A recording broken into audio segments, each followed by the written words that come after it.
Amen, amen, amen. Totoo po yan. We're crucified with Christ and yet we lived. Amen. Amen. Are you excited for the preaching? Amen. Amen. Tandaan po natin mga kapatid, anumang panahon ay ang pinaka-importante, may plano pa rin sa atin ang Panginoon. Amen. Alright, let's all stand up please. Let us all stand up please. And let's make sure that we are focused and we're going to give our undivided attention sa pag-aayag po sa atin ng salita ng Diyos sa gabi po na ito as we call on our preacher. Wala pong iba kundi si Sir Conrad Ray Tungol.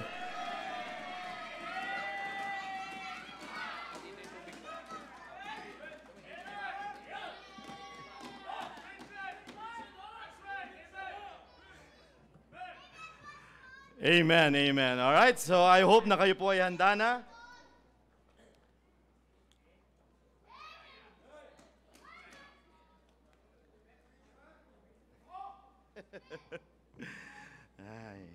Anyway, so ako po ay nalubos na gagalak at muli ay nagpapasalamat sa Panginoon at napaintulutan na makapagsalita po muli sa inyo. Salamat sa ating mga pastor na patuloy na nagbibigay tiwala para po sa atin. And I do believe na with regards kung sino po yung nagsasalita po dito, dapat po tayo makinig. Alright? So mga kapatid, alam ko may inanda ang Diyos para po sa atin ngayong gabi pong ito. No? Kaya ako po ay, itong mensahe na ito ay hindi po, kumbaga hindi ito parang ginawa ng ano lang, kung kailan lang natin gusto. No? Kumbaga ito ay hiniling po natin sa Diyos na maging blessing po para po sa atin ngayong gabi pong ito. Alright? So, ngayong pong gabi pong ito, ay tayo po ay nasa series of message doon po sa every Wednesday po sa mga baguhan po na nakarating po ng Wednesday service. Alright? So, every Wednesday po, nagkakaroon po tayo ng series of message patungkol po sa Church of Sardis. Alright? So, if you have your Bibles with you, buksan po natin ang ating mga Biblia dito po sa Book of Revelation, chapter 3. If you are there, say aloud, Amen.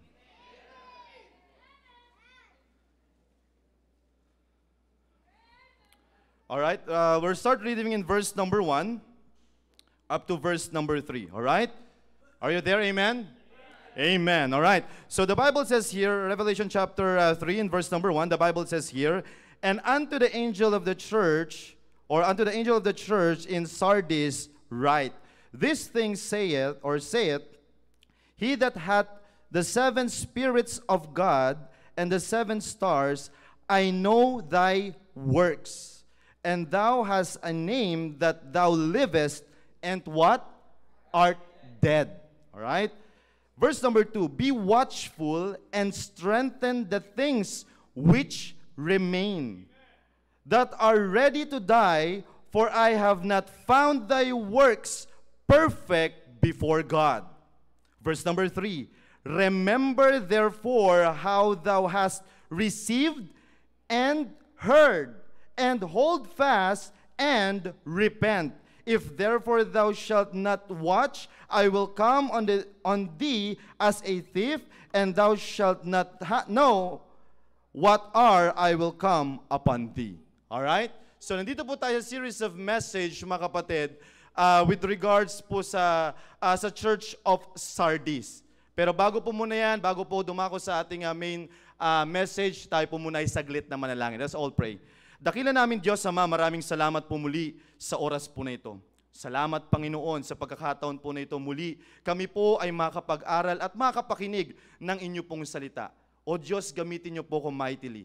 I cannot do this without you, O God. But please, use me, make me a blessing to your people, O God. Holy Spirit, please flow through me, make me a blessing to these people, O God. At give us the right spirit, the right attitude, Panginoon, lalong-lalo na sa pakikinig po ng inyo pong salita. Kayo pong manguna sa amin sa natitirang oras. Muli patawad sa aming pagkukulang at pagkakasala. In Jesus' name, amen. All right, you may be seated, please. All right, so now we are on a series of message about the Church of Sardis. All right? At with this series of messages, we have heard 2 preachings. Ang una, ating mahal na pastor. Pumangalawa po, si Sir R.G. Landicho. All right? And then with this series of message that we heard, we can say kung gaano kaimportante ang church sa buhay po natin. Makikita po natin kung gaano kaimportante yung simbahan sa buhay ng isang tao. Alright? Nakikita po natin yan. Makikita po natin with a series of messages how church or kung gaano kaimportante ang church sa buhay ng isang tao. That is why we should not play church. Huwag nating lalaruin ang simbahan, mga kapatid. Alright? That is why whenever you come or whenever you go to church, make it sure you accomplish your purpose. Mga kapatid, ulitin ko po ito. Kada pasok po natin ng simbahan, dapat nating malaman at dapat nating makuha yung purpose kung bakit po tayo nandito. Nakita niyo po ba yan? Hindi lang po sa Wednesday. Every church service, you need to make it sure that you need to accomplish kapag kayo ay nandito sa loob ng simbahan. The purpose. Kung ano yung purpose ninyo kung bakit po kayo nandito. Hindi kayo po nandito para maningil. Hindi po tayo nandito para magpakita ng maayos na kasuotan. Hindi po tayo nandito para makita si ano. Hindi po tayo nandito para gawing meeting place ng inyong mga boyfriend at girlfriend. Nako, mukhang madami na yata ako nasaktan agad, mga kapatid. Umpisa pa lang. Hindi po ito ang meeting place, mga kapatid ninyo. Kaya nga sabi ko po sa inyo, mga kapatid, you need to make it sure that you need to accomplish the purpose of God in your life this evening. Alamin mo, kapatid, ano po? What is the purpose? Ano bang simbahan? Para saan ba ang church? Marami nagsasabi, mga kapatid, na ang church ay kasi alam niyo po ba, namulat tayo sa hindi maayos na simbahan. Most of us, mga kapatid, tayo po ay namulat sa hindi maayos na simbahan. Ang buong akala natin sa isang church, pag pumasok ka, okay na yan, sausuka, tapos alis na. That's the church. Most of us, ganun po yung kinalakihan po natin. Pero sabi ko nga, mga kapatid, dapat nating ma-accomplish, whenever you go to church, make it sure that you accomplish your purpose. Tanungin mo sa sarili mo, anong purpose ko ngayon? Hindi, mga bisita po namin, hindi po kayo aksidenteng napunta po dito. There is a purpose, mga kapatid. Meron pong dahilan kung bakit nakarating po kayo dito. Alright? Okay, let's study the church of Sardis. Alright? Now, here is John carrying the letters for the 7 churches in Asia Minor. Alright? Yan po ang daladala niya. May daladala po si John, si Apostle John. Alright? Meron po siyang daladalang mga letters, alright? Para po sa 7 churches of Asia Minor, which is mas kilala ngayon na Turkey. Alright? Yan po yan. May daladala po siya mga letters. And now, the letter this letter is from God. May kita po natin yan in chapter 1 from verses 1 to 2. Alright? May kita nyo po yan. Pag pinuntahan nyo po dyan, just to save time, ay basahin nyo na lamang po yan. Alright? So in short, ang daladalang letter ni John ay hindi lang niya basta-basta letter. Ang daladala niyang letter ay galing sa Diyos. Para saan? Para sa alin? Para sa 7 churches of what? Asia. Alright? Para doon sa 7 churches. Yan ang kanya. Now, what is the purpose? Ano yung purpose kung bakit may bakit may letter? Diba? Dapat magkaroon po tayo ng palaisipan. Bakit kinakailangan pang may letter? Ba't may daladalang letter si John? Alright, what is the purpose of the letter? The purpose of the letter is to warn the churches and root out any sin that blocks their relationship with God. Ulitin ko po, mga kapatid. To warn the churches and root out any sin that blocks their relationship with God. Yan po ang isa sa mga rason kung bakit merong mga letters. Alright? To warn the churches and to give hope that knowing that God is in control. Yan po ang purpose kung bakit po may letter. And also, it tells them that they have victory in Jesus. Yan po ang purpose po ng letter. Bakit ko po sinasabi yan? So that magkaroon kayo ng idea, bakit may letter? Bakit may sinasabi? Bakit may dala-dala si John? Alright? So that you have an idea kung ano pong nangyayari. Alright? So again, to warn the churches and also to give hope dun sa mga tao po nandun sa church. Alright? Nagkakaunawan po ba tayo? Amen? Alright. So, mga kapatid, may kita po natin na dito sa sinasabi ko, may kita ninyo kung gaano ang Diyos iniingatan niya yung kanyang tao. Ayaw niyang mapariwara. Gusto niya, nandun pa rin, intact pa rin siya doon sa kanyang mga tao. Gusto niya, gusto niya, nagkakaroon pa rin siya ng hands-on sa kanyang mga tao. Ayaw niyang mapariwara ang mga tao. Ganon kahalaga ang church sa Diyos, mga kapatid.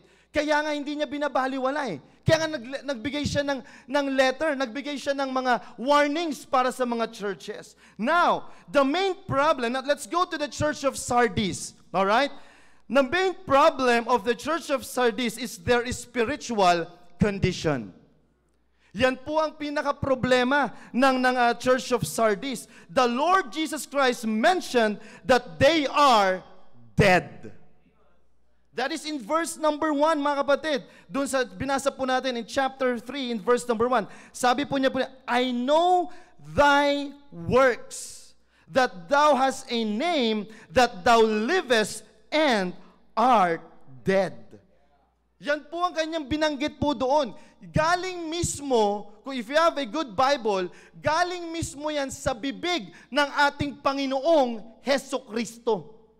Yan po ang nakita niya, that this is, the church is dead. Yan ang naobserbahan po ng ating Panginoong Hesukristo po sa kanila.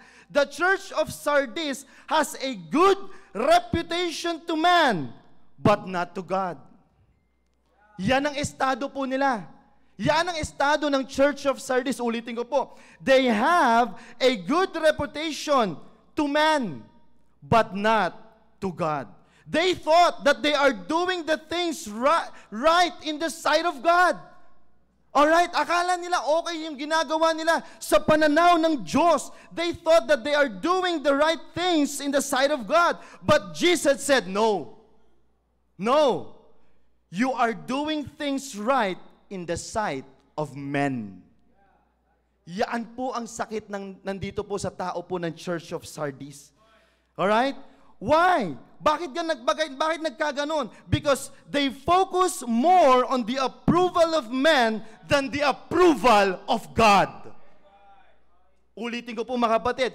Bakit nagkaganon? Bakit nasabi at bakit nasabi ng Panginoong Jesucristo na sila they are a dead church? It is because they focus more on the approval of men rather than God.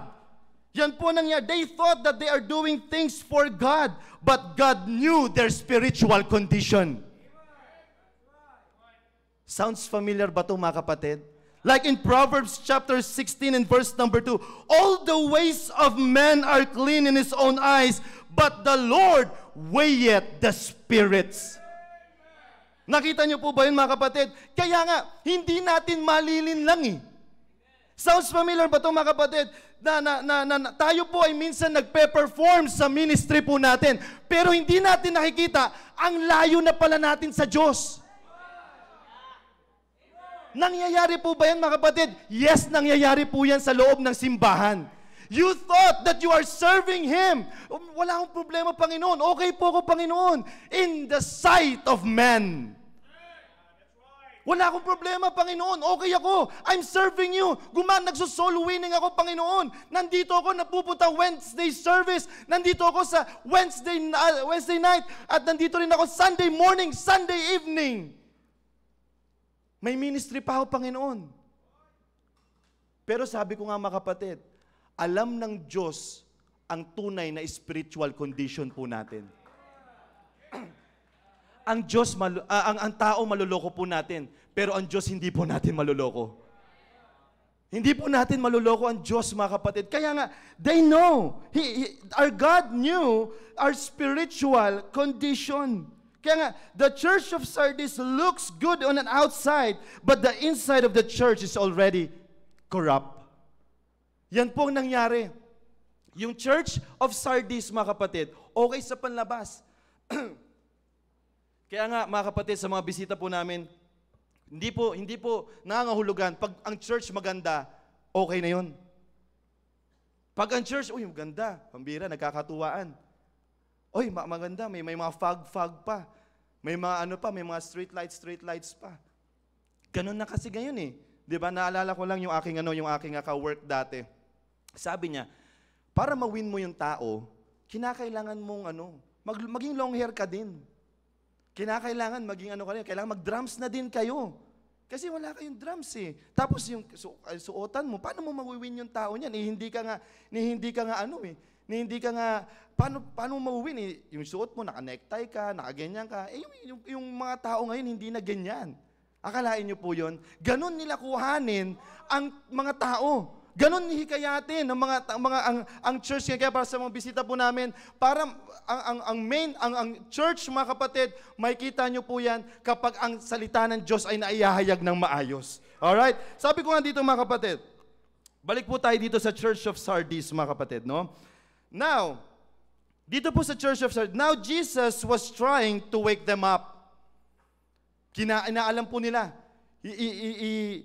ang Panginoong Hesukristo He's trying to wake the Church of Sardis. Our Lord Jesus Christ has the only authority to tell the true condition of a church. Bakit sa tingin po ninyo? Because He is the founder of the church.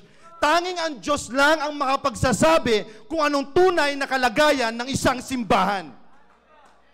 Naniniwala ba tayo doon? Amen. Tanging ang Diyos lang ang makapagsabi ang tunay na kalagayan ng isang simbahan. Wala nang iba. Why? Because He is the founder of the church. Siya ang founder ng simbahan, mga kapatid. Kaya nga, anong nangyari? What happened to the Church of Sardis? Bakit hindi sila naging, ano nangyari dito sa Church of Sardis, mga kapatid? Let's go down in verse number 2. Sabi ng verse number 2 dito, be watchful and strengthen the things which remain. Ibig sabihin po nun, mga kapatid, ang sinasabi ng Panginoong Jesucristo sa kanila, hindi sila naging watchful. Hindi sila naging alerto. They became weak. Yan po ang nangyari. Kung bakit nangyari at napunta sila at pinuntahan nila yung dead na kalagayan, yung dead church, because hindi sila naging watchful and they became weak. That is in verse number 2. Kaya sabi nga dyan be watchful and strengthen the things which remain. That is why that Jesus told them, mga kapatid, no? That's what Jesus told them. At kaya nga, sinabi nung Panginoon sa kanila, yun yung nawala, yung pagiging watchful at yung pagiging malakas nila, mga kapatid. Yaan ang nawala sa kanila. They didn't become watchful to those things na pwedeng makapagpalayo sa kanila sa Diyos. Alright? Hindi sila naging watchful doon sa mga bagay-bagay na pwedeng makapagpalayo sa kanila, sa simbahan, sa Diyos, mga kapatid. They didn't become strong to those things na pwedeng makapagpanatili sa kanila sa church. Yan ang nakakalungkot, mga kapatid. There are many or there are thousands and millions of reasons why we should stay in the church. But most of the time, at sadly, mga kapatid, we are focusing on one reason to leave the church. Ulitin ko po yung mga kapatid. Marami pong rason. There are thousands of reasons to stay in the church. Maraming rason, mga kapatid, para tayo po ay magstay sa simbahan. Pero ang nakakalungkot, tayo po ay nagfo-focus sa isang rason para ikaw ay umalis sa simbahan. Tama po ba ako, mga kapatid? Isa lang. Ang daming rason para magstay. Pero ang dami, millions of reasons, thousands of reasons. Pero isa lang, kapatid, aalis ka na sa simbahan. Kaya nga po sabi ko po sa inyo naalala ko lang po yung isang kwento, mga kapatid, na mayroon ng isang member at pastor. Alam ko na, narinig nyo na siguro itong kwento po na ito. May member, sabi niya, wait lang, inom lang ako.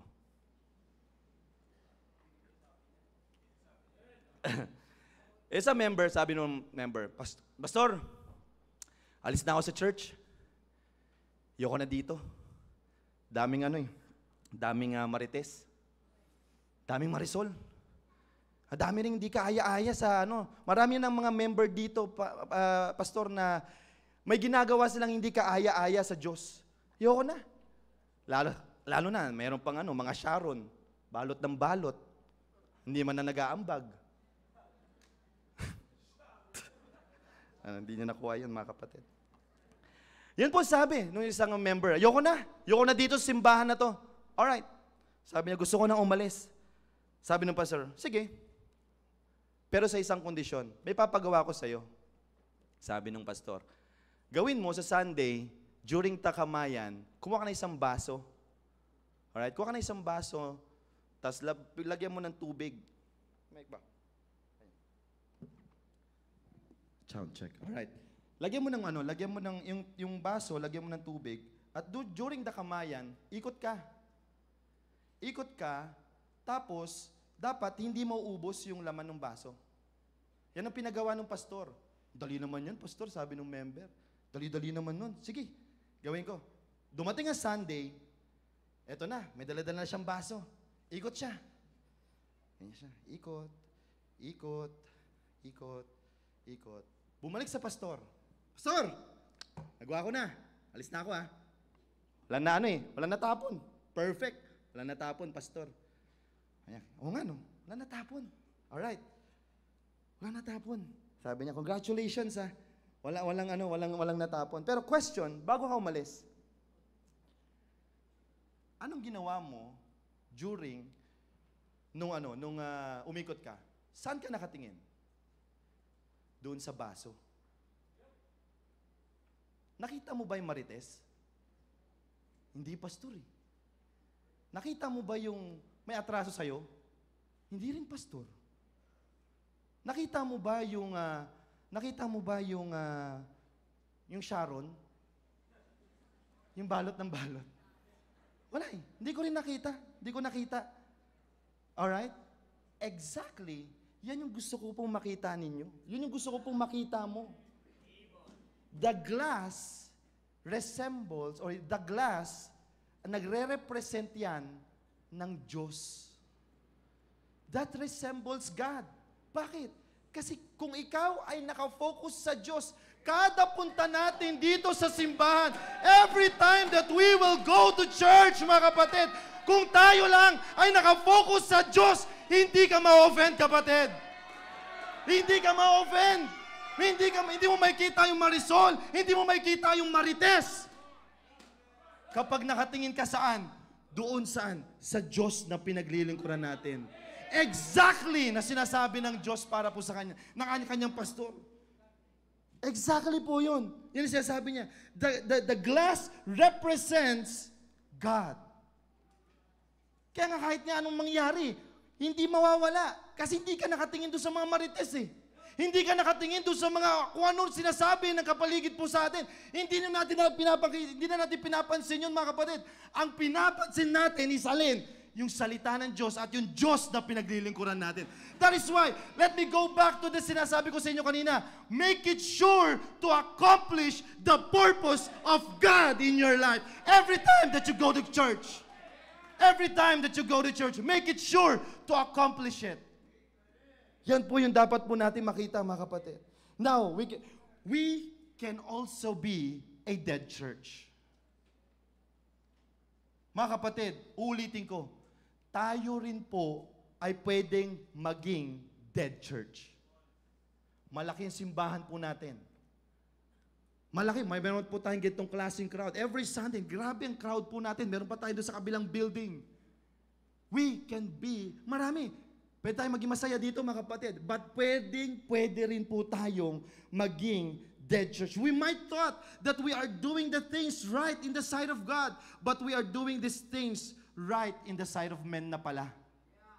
Pwede pong mangyari po sa atin ang mga bagay-bagay. But in order to avoid these things, mga kapatid, let's go in verse number 3. Remember therefore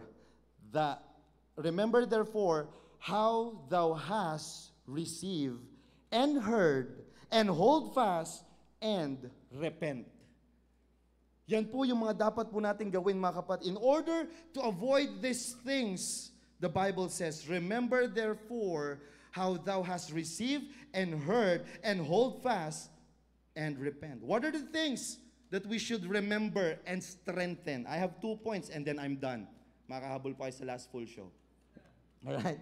I have 2 things here and then we're done. Ano yung mga kinakailangan nating ma-remember at dapat nating pag-igtingin? Kailangan nating palakasin. Because in the church of Sardis, they became weak. Hindi na sila naging watchful. Alright? Hindi na sila naging watchful and they became weak. Yan po ang nangyari po sa kanila. Now, para hindi tayo humantong dito sa ganitong klaseng kalagayan, what are the things that we should remember and strengthen, mga kapatid? Number 1, mga kapatid, ito po ay napaka-naneneglect po natin. Number 1 is our salvation. Yung kaligtasan po natin, mga kapatid, doon dapat tayo maging malakas. Yun dapat ang pag-igtingin po natin kung paano na tayo niligtas ng Diyos, kapatid. Alalahanin mo yan, kapatid. No matter how much we learn, we must never abandon the foundational truth of our faith. No matter how much we learn, mga kapatid, we must never abandon the foundational truth of our faith. Like what David said in Psalm 51 in verse number 12, restore unto me the joy of thy salvation and uphold me with thy free spirit. Yan po, dapat po natin ngayon. Always consider that the Lord Jesus wants them to go back to basic. Yan ang sinasabi po dito ng ating Diyos sa Church of Sardis. You need to go back to basic.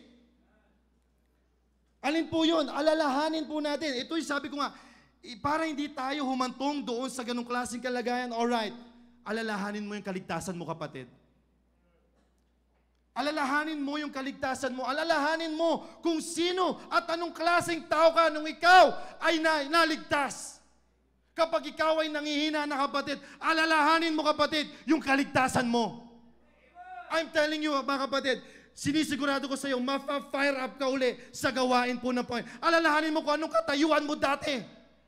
Alalahanin mo kung anong itsura mo dati, kapatid. Pero salamat sa Panginoon, mga kapatid. Hindi ba tayo natutuwa? Dati ikaw lang nagsisimba ngayon. Dati ikaw lang nagsisimba, pero ngayon kasama mo na yung pamilya mo.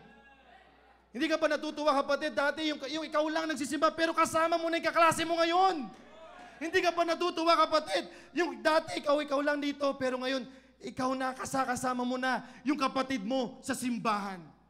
Kaya nga sabi ko sa inyo, alalahanin natin yung kaligtasan so that tayo po ay magkaroon at tayo po ay hindi humantong doon sa sinasabing dead church, mga kapatid. This should be the one main reason why we are still enjoying serving God. Yung kaligtasan po natin. Kaya tayo nag-e-enjoy, kaya tayo umaawit sa choir na may kasiyahan, kaya tayo po ay nagsiserve sa usher, kaya po tayo na nasa ministry, mga kapatid. Isa lang rason, mga kapatid, dahil tayo ay iniligtas ng Diyos. It is because of that. Hindi tayo po ay masaya dahil tayo po ay na-invite lang or naudyok lang. Dapat ang rason po natin sa kasiyahan sa gawain ng Panginoon is yung kaligtasan po natin. Dahil kapag hindi, mga kapatid, doon po tayo pumahantong na we thought that we are doing things right. Tama naman eh. Pero yung main, yung foundation, nung ikaw nagsisilbi sa Panginoon, mali. Mali yung pundasyon eh. Nakita niyo po ba yan? Kaya humahantong doon sa sinasabing dead church. Kaya tayo humahantong sa ganoon, mga kapatid. It is because hindi tama yung foundation. Hindi maayos yung foundation. Hindi okay yung foundation. Kaya nga sasabi ko sa mga bagong mga nag-i-involve sa amin sa area ng mga young people, kinakailangan malinaw sa kanila yung kaligtasan. Kinakailangan malinaw sa kanila kung bakit sila nagso-soul winning. Kinakailangan malinaw sa kanila kung bakit sila nag-o-observe sa ushering ministry. Kasi kapag mali ang foundation ng pag-i-involve natin sa ministry, sinisigurado ko po mga kapatid, sooner or later mawawala ka dyan. Sooner or later, manghihina ka.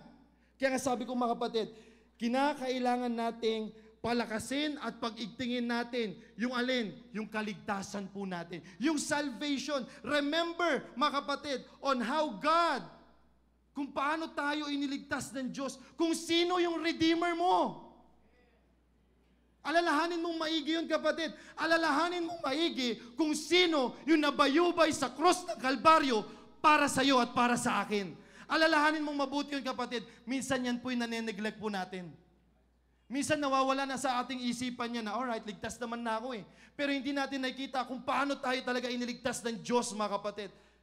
Sabi ko nga last time doon sa Bible study po namin sa aming area, why Jesus Christ died for our sins? Bakit pa siya pumarito? Bakit pa siya pumunta dito sa mundong ibabaw na ito? Ang ganda ng kanyang kalagayan. Bakit pa siya pumarito? Ang ganda-ganda ng kalagayan niya sa trono, sa langit, mga kapatid. Pero bakit niya pa iniwan yun? It is because para tayo po ay maligtas. Ganun niya po tayo minahal eh. Ganun niya po tayo inibig eh. Di ba? Akalain niyo po yun. Grabe po yung kanyang dinanas. Doon pa lang sa scourging. Grabe na yung kanyang sakripisyo na ibinigay niya para po sa atin. Pero salamat na lang kapatid at ito'y binigay niya sa atin. Salvation, palakasin at pagtiigtingin natin. Remember those things, mga strengthen the what? Our salvation. Yung kaligtasan. Wag na wag mong mawalain yan sa isipan mo, kapatid. Wag na wag natin tatanggalin yan sa ating isipan. Sabi ko nga kanina, this should be the one thing or one of the main reasons why we should enjoy serving God. Sabi ko nga, minsan, yan po yung nagiging passive na po sa atin.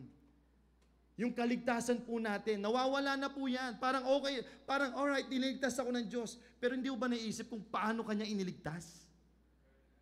Kung grabe yung dinanas niya sa cross ng Kalbaryo para lang hindi ka pumunta sa dagat-dagatang apoy. Just imagine that kind of feeling, mga kapatid. Kaya no wonder, sabi ni David, restore unto me the joy of my salvation.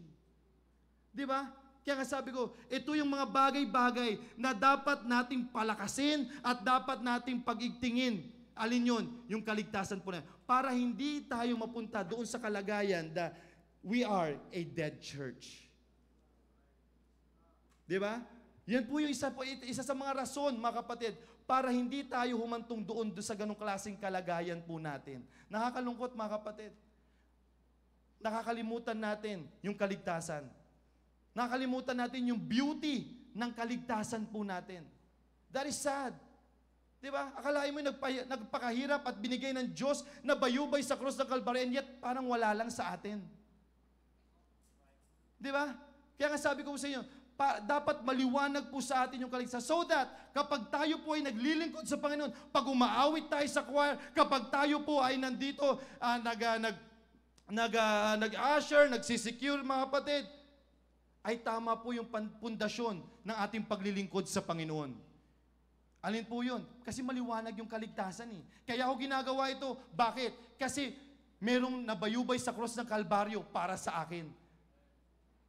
Kaya kaya nga sinasabi kaya humantong ang church na ito, Church of Sardis, they knew or they thought na tama, okay naman ako eh. Okay naman ako na naglilingkod. Tama naman, pero mali yung pundasyon. Their spiritual, alam ng Diyos yung spiritual condition po nila. Kaya ngayon po yung dapat po nating makita dito. No? Kinakailangan natin pag-igtingin, kailangan natin palakasin yung alin? yung salvation po natin, yung kaligtasan na natanggap po natin. Alright? And number two, sabi ko sa inyo, saglit lang tayo. Number two, what are the things para hindi tayo pumunta or para ma-avoid natin yung pagiging, para hindi tayo humantong doon sa pagiging dead church? Number one is what? Salvation. Number two, ito yung pinaka nakakalungkot at pag natatapik ito, dati pa to sa The Baptist Lunch, yung doctrines and teachings po ng simbahan.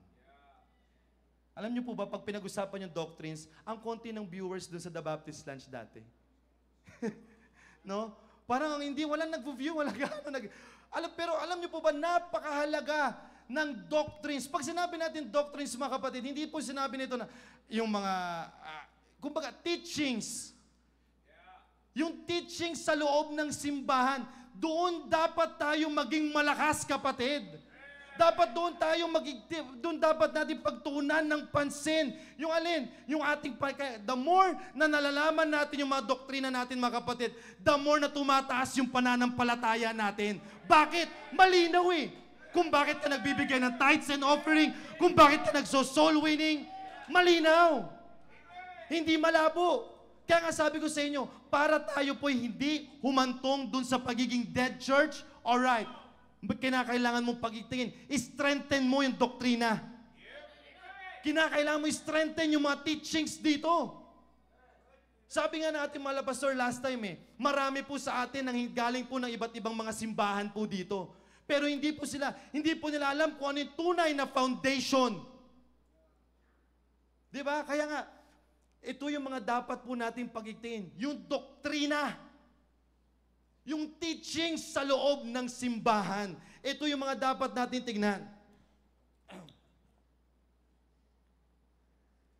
We should strengthen the things that was being taught to us. Yung mga tinuturo po dito sa The Baptist Lunch, yan po yung dapat po nating pagigtingin, palakasin. Huwag po nating babalawin niya. We have doctrines for fathers. We have doctrines for mothers. We have doctrines for young men. Young ladies. Marami po tayong katuruan po dyan. We should stand on those things. If the Bible says the father should be the leader of the home, then you should be the leader of the home. If the Bible says, fathers, love your wives. Fathers, mahalin natin yung asawa natin. Pag sinabi ng Biblia, if the Bible says, wives, submit to your husbands, then you should submit. And if the Bible says, children, obey your parents, then you should obey. Those are teachings na pinapangaral dito sa pulpitong ito at pinapangaral sa simbahan pong ito. If the Bible says both parents should submit in the fear of God, then we should submit to the fear of God. Nakikita niyo po ba yun?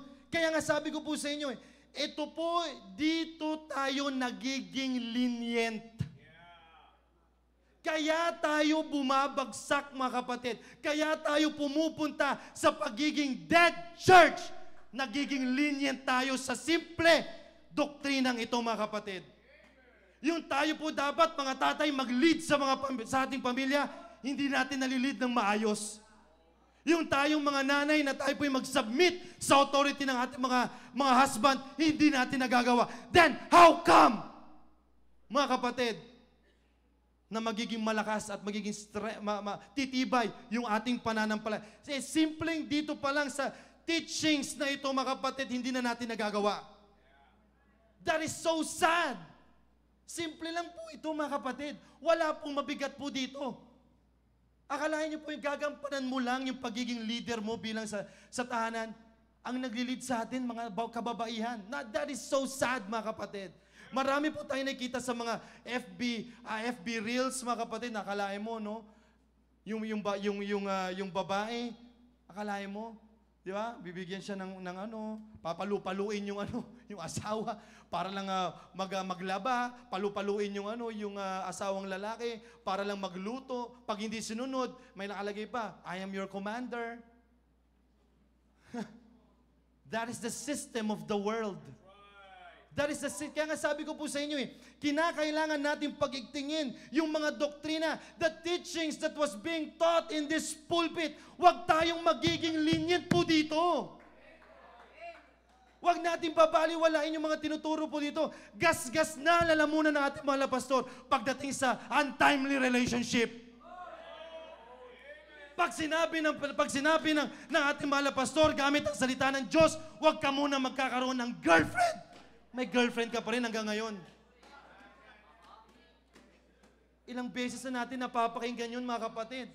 Pero bakit, ayaw ko pa sa mga young people, sa mga young men at young ladies, alam mo na ang katotohanan, and yet, mas pinipili mo pa rin yung mali. You know the truth. You know kung anong stand ng pulpitong ito. Pero ba't mas pinipili pa natin yung kamalian? That is sad. Aminin man natin sa hindi, mga kapatid, nangyayari ba ito sa loob ng simbahan? Yes, nangyayari po ito. Hindi ito sa mga first-time visitor. Mga kapatid, nangyayari ito sa member ng Christian Bible Baptist Church, Fort Bonifacio. Nangyayari po ito, mga kapatid. Kaya nga kung tayo bilang mga nanay at tatay, harap-harapan na tayong winawalang iyan ng ating mga anak at nagiging lenient lang tayo dito. Anong mangyayari? Anong mangyayari sa simbahan? Ang simbahan ay binubuo ng pamilya. Ang simbahan ay binubuo ng alin? Ng individual. Kapag tayo po ay naging lenient sa ganitong mga klaseng katuruan, mga kapatid, I'm telling you, sooner or later, mga kapatid, babagsak at magiging dead church tayo. Aminin man natin sa hindi yon. Mangyayari at mangyayari yun. Sabi ko nga, we can be a dead church. Kung hindi tayo magiging malakas dito sa salvation, kung hindi tayo magiging malakas sa doctrines and teachings dito sa loob ng simbahan, we can be a dead church. Malaki tayo. Pwede tayo mag-enjoy dito, mga kapatid. Pero yung spiritual condition natin, malayo na pala sa Diyos. Yun po yung nakakalungkot. That is the saddest thing. We are singing for God, pero ang layo na pala natin sa Diyos. Nagdadala ka ng bisita, pero ang layo mo na pala sa Diyos. That is the saddest thing na pwedeng mangyari sa isang Kristiyano. Yung malayo ka na pala, saan? Sa Diyos na pinaglilingkuran po natin. Sabi nga, we can be a dead church. Panghawakan natin itong mga doktrinang, yung sinasabi ko po sa inyo, mga kapatid, the doctrines and the teaching of this church. Diba? Tayo po, sabi ko nga, naniniwala tayo na kinakailangan natin na pagdating sa tithes and offering, kailangan magbigay, pero bakit hindi? Bakit nangihinayang tayo? Pagdating sa pagbibigay, ayaw natin. Bakit nag-aalinlangan tayo pagdating po dyan? Kaya sabi ko sa inyo, kinakailangan nating maging malakas doon sa mga bagay-bagay na. We have a lot of teachings here.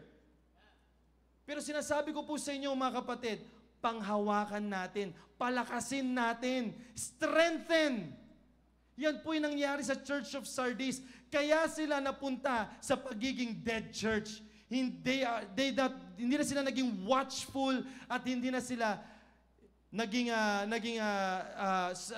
they didn't become strong. Saan? Sa mga bagay-bagay po na ito. Pwede bang mangyari sa atin ito, mga kapatid? Yes.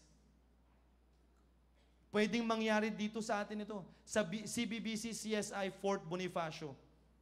We can be a dead church. Kapag hindi tayo naging malakas at naging mali yung pundasyon ng pananampalataya po natin.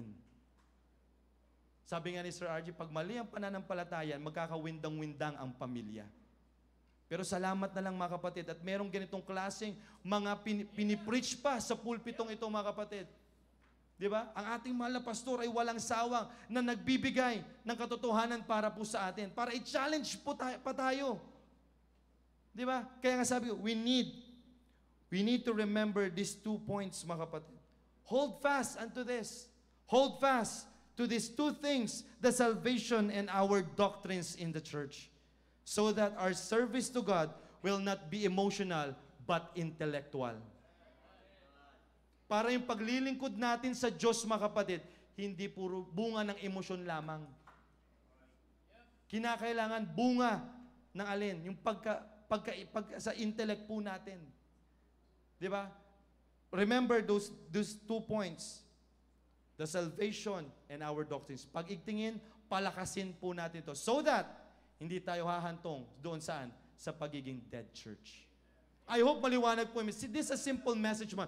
You heard these things, mga kapatid. Narinig nyo na po itong mga mensahe pong ito. I'm just an echo, mga kapatid. Ine-echo ko lang po ito ulit. Baka kasi nakakalimutan nyo na yung beauty ng kaligtasan po natin. Baka nawawala na yung sinasabi po natin, yung doctrines and teachings. Matindi dito sa pulpito. Sa bahay, matindi rin ba tayo?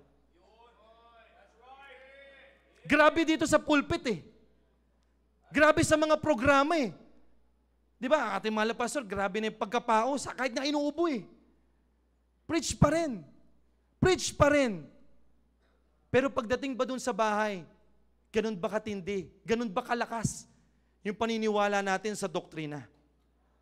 Yung pinapangaral dito, ganun din ba tayo?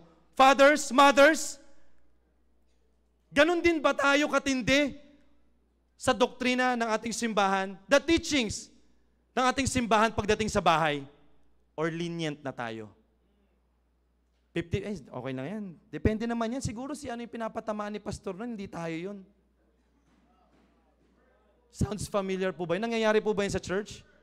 Nangyayari po ba yun sa... Hindi naman, hindi sa atin yun. Alam ko si ano yun. Sigurado ko siya yun eh. Denial stage, mga kapatid. Yan ang nangyayari din sa Church of Sardis. They thought that they are right in the sight of God. But yun pala, they are right in the sight of men na. Why? Because they are seeking the approval of what? Men rather than God. Nakakalungkot, mga kapatid. Pero sana, with this message, alam natin yung papalakasin po natin. Kaligtasan and the doctrines, mga kapatid, palakasin po natin to sa loob ng tahanan po natin. At sa buhay, Kristiyano po natin. Magandang gabi po. Tayo po muna isaglit naman. Tayo po magsito yung lahat. Dakila namin Diyos, Ama, maraming salamat po muli sa oras po na ito. Salamat, Panginoon, sa pagkakataon po na ito muli. Ako po inyo pong nagamit. I've done my part, O God, but please use this message, O God, to challenge each and every one, Panginoon, na patuloy na manindigan sa inyo pong salita, Panginoon. Salamat po, O Diyos, at patuloy po kayo ang naitaas, Panginoon. At I pray, O God, na ang bawat family ay magkakaroon po ng commitment po ngayon patungkol po sa napainggan po nila, O Diyos. Salamat po, Panginoon, at patuloy po kayo siya maitaas na titirang oras sa pangalan po ni Jesus. Amen.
Nagilang Diyos sa mga pangyarihan sa lahat. Maraming pong salamat, Panginoon, sa mensahe na ipinagkalob niyo po sa amin.